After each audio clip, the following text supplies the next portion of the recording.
One of the latest casualties in the war in Afghanistan came home today to be buried in the hill country of Texas.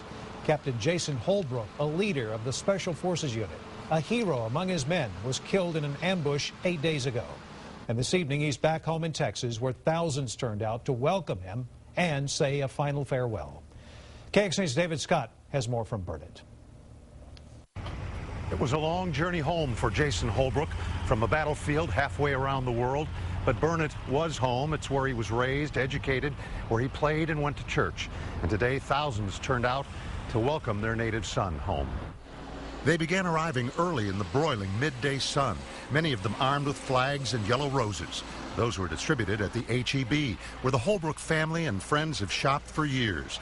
Folks in small towns know and remember each other. I can't think of a more fitting tribute than for this community to turn out and try to remember him, honor him. The crowd thickened, waiting for sight of the hearse carrying the captain. The Burnet football team he once played for turned out en masse. Many came because they knew Jason Holbrook, many just to honor the hero who fell. We're not from here, we're from Georgetown, but you know, I think it's just the right thing to do. Well, I think I knew him as a child. The kids around here, everybody knows everybody. It's still a small town, and we have a large number of young people who are in the military right now. A graduate of Burnet High and West Point, the 28-year-old Holbrook earned a Purple Heart, a Bronze Star, and a Meritorious Service Award in Iraq.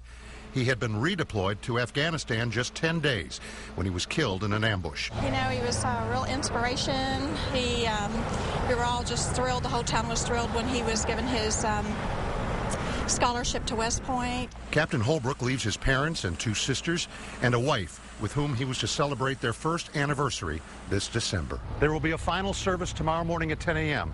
at the First Baptist Church of Burnet. It will be a private service. And then Jason will be laid to rest in the land he loved, the family ranch, and the new family plot there. In Burnet, David Scott, KXAN Austin News.